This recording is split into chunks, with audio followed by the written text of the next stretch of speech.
बरकरार नहीं कर पाए, इसलिए वाल्मीकि के नाम हो गया। और चूंकि तुलसीदास जी का बहुत बड़ा व्याख्यान हुआ, उनका काफी प्रचार प्रसार हुआ और तमाम बातें निकल के आई। तमाम हमारे अग्रणी जो लोग हैं, नेता हैं, हमारे सामाजिक लोग हैं, उन्होंने बहुत बातें रखी, इसलिए शायद तुलसीदास जी को वो लोग नहीं ला पाए और वाल्मीकि जी को लाए।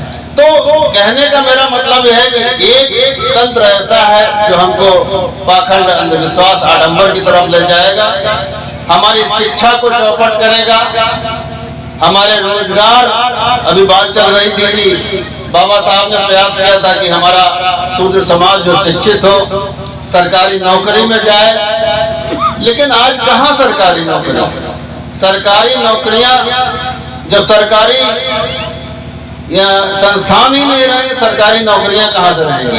आज सरकारी संस्थान सब बेच दिए गए हैं और समझ नहीं आता क्यों बेचे गए। जब आज 205 लाख करोड़ अभी आया है कि कर्जा इस देश पे है, हर व्यक्ति पे 1,40,000 रुपए का कर्जा हर व्यक्ति पे सर पे है, जो कभी 2014 के पहले केवल 50 लाख करोड़ था, उसका 4 गुना हो गया केवल 10 साल में, 9 साल में। तो इतना कर्जा IMF और तमाम संस्थानों से लिया जा रहा है, उसके बावजूद हमारे जितने सरकारी तंत्र थे उनको बेचा जा रहा है। और इसके बावजूद भी आप देख रहे हैं कि शिक्षा को चौपट कर दिया गया, हमारे लोग रोजगार से विमुख हैं। एक आंकड़ा भी आया था कि हमारे जितने बेरोजगार हैं उसमें से 60% लोगों ने रोजगार मांगना ही बंद कर दिया है। जो स्थिति ये है कि 60% लोग रोजगार आज नहीं मांग रहे हैं, केवल 30, 35, 37% रोजगार मांग रहे हैं, मिल उनको भी नहीं रहा। लेकिन स्थिति ये आ गई, 80 करोड़ लोगों को राशन लेना पड़ रहा है। हमारा जो इंडेक्स है, हमारा देश भुखमरी में 127वें नंबर पर है, जो हेल्थ इंडेक्स है उसमें 136वें नंबर पे है। तो देश गर्त में जा रहा है, लेकिन हमको राम मंदिर के नाम पर, वाहवाही के नाम पर कि हमारा विदेश में डंका बज रहा है, हमको भरमाया जा रहा है। मुझे लग रहा है हम सबको इन सब पर चिंता मनन करना पड़ेगा। और सफरन केवल बहुजन समाज है, चाहे OBC हो, SC हो, ST समाज हो, माइनॉरिटी हो, तो इन सबको एक मंच पे आने की जरूरत है। हमारे यहाँ PR गौतम जी बैठे हैं, AB लाल जी बैठे हैं और तमाम हमारे साथी बैठे हैं।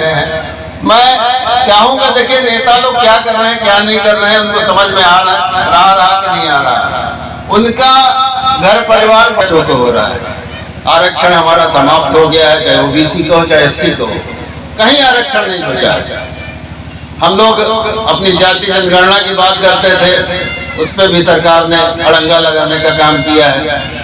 यहीं पड़ोस में सरकार है बिहार की, जिसने जाति सर्वेक्षण कराया, उसके हिसाब से सबको भागीदारी देने के लिए आरक्षण भी बढ़ाने का काम किया। तो अगर इस पृष्ठभूमि की सरकारें होंगी, व्यवस्थाएं होंगी, तो निश्चित ही बहुजन समाज का भला होगा।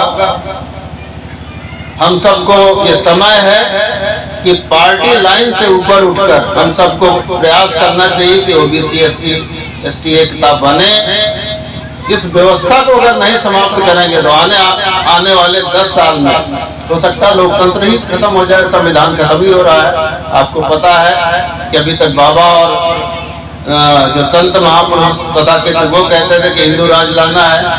अब तमाम बातें आ रही हैं। प्रधानमंत्री जी के आर्थिक सलाहकार ने भी कहा था, हम लोग के लिए जो अपना धरना प्रदर्शन भी किया था कि इस देश के संविधान को समीक्षा की जरूरत है।